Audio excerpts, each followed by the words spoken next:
Yo, what's up, guys? This video is going to be all about dealing with tenant drama. Alright, so this is for y'all that have investment properties, that manage your own properties, and everything that has to do with it. Alright, so uh, let's get started. Alright, when it comes to being a landlord, dealing with tenants, it's always good to, and it doesn't matter how emotional things get, how mad, upset, whatever it is, you have to stay grounded. You have to make sure that you're doing everything the right way, the legal way, to where you live, because the last thing that you want to do is break any kind of laws and give the impression that you're not doing your part as a landlord or as a homeowner. All right. So when it comes to difficult tenants, we're all humans at the end of the day. No one's perfect, and everybody, has their own battles, their own challenges that they're going through, and sometimes, it's gonna affect other things, right? Completely normal, but it can get emotional. It can get kind of emotionally draining at times. Let's say if tenants aren't paying their rent, they cause damage to your property, break any kind of lease agreements, have like more people in the house than what you guys agreed to. So that's why I always say it's very important to get on the same page early, set those boundaries, and add everything to the lease agreement. Make sure that everything is laid out perfectly, so that if anything were to change, you can always refer back to that contract. All right. I always recommend writing a new lease every single year, just because it helps set that boundary and maintain it. All right, because things do change. Let's say if a family grows and they have another child, you want to add that onto the lease to make sure that everything is buttoned up and everything is good, right? I've seen cases where people, let the lease expire, they become tenants at will, and they can make it work that way. But I always tell my people, extend the lease agreement every single year if you can. It just helps a lot more.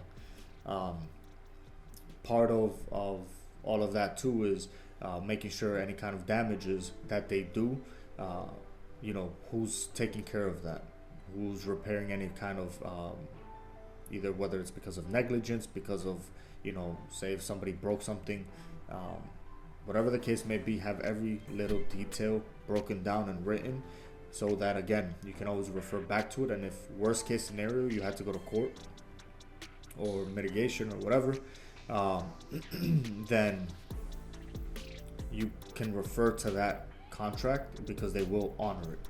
All right.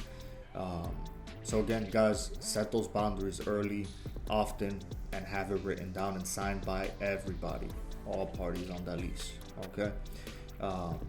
Another kind of thing that works for some people but not others is kind of detaching yourself from the tenants and understanding, or kind of having that mindset that it is a business at the end of the day, right?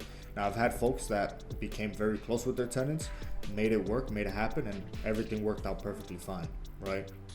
But then I've also had people that did get close to their tenants. The tenants, took advantage of that and, saw that as kind of weakness, and, it kind of went downhill from there.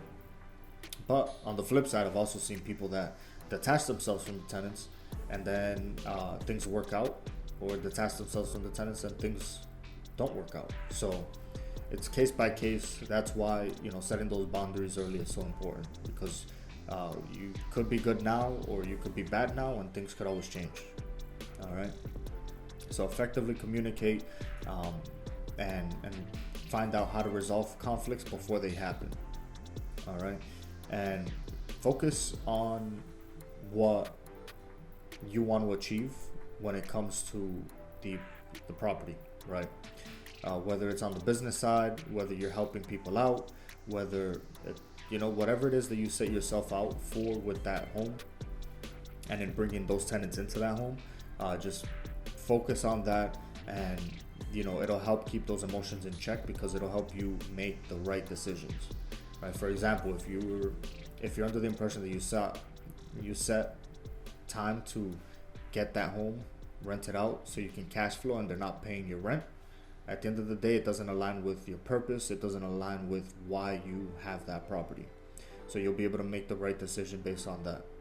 You know, learn to separate those feelings or those emotions from your professional obligations and what it is that you're trying to accomplish. All right, because people will get in the way, whether we like it or not. Okay. You know, when it comes to the actual drama piece of it, right? If drama does happen, something does come up, you know, like I said, it's always good to have that lease agreement, because you can quickly either delegate or assign what it is. For example, if somebody broke a wall, say if a child broke a wall, and in the lease agreement you guys had agreed that any kind of broken pieces because of that, because of the fault of either someone or the family or whatever it is, if you have it detailed, then the tenant can't come back and say, well, I'm not fixing it, because you'll have it detailed in the agreement. All right, if you don't, then if you have any kind of agreement on there, you can defer back to it, or if you have to take them to mitigation, or, you know, go through the legal process, then you can do that too. All right. Any other kind of things that like fine details like that, I highly recommend throwing it in there to avoid that drama. All right. Another thing to kind of do when there is drama with tenants is have everything in writing. You know, whether you communicate through text, whether you communicate through written forms of letters, have everything written and given, you know, properly, or served properly, either by hand. Make copies of everything and have everything really in order, and either in a folder or saved somewhere, because you never know when you might need to refer back to those pages, those documents, and that conversation. Never try to agree on anything verbally. Okay, that's the worst thing you can do, because at that point it becomes he said, she said, and the courts, if it gets to that part, will have a tough time siding. And depending on what state you live in, it could be either landlord friendly or tenant friendly. Needless to say, I don't think you want to find out either way which side the courts will lean towards, and in kind of an even situation with no proof, no evidence, no nothing. All right. So have everything documented, everything written down, everything nicely organized in a folder for you to refer back to if you need to. All right, and that goes back to the lease agreement too, is having all of those kind of I's dotted and T's crossed. You know, making sure that everything that you got is ready to go and you did your part. All right, don't get emotional. Don't threaten anybody, whether it's verbally or on paper. Don't do that. It's not good. All right, I don't think I have to say. I mean, maybe I do, because people might take it that way. So guys, don't get abusive verbally or any other kind of way to get back or any type of thing when it comes to people in general. You know, especially your tenants. So, you know, the first thing that I'll say is try to avoid the drama, right? Be proactive and set those boundaries early. And if the drama does, you know, happen, try to diffuse it as much as possible, right? Take a step back, not engage into it. And if you do have to communicate written only, no verbal, everything in writing. Okay, and really those are the best kind of tips that I can give when it comes to dealing with tenant drama and making sure that you're good and, you know, you're in a good spot, in a good space emotionally and logically for everything that might come. All right, so if you like this video, be sure to like, comment, subscribe, and I'll see y'all in the next one. Okay, take care.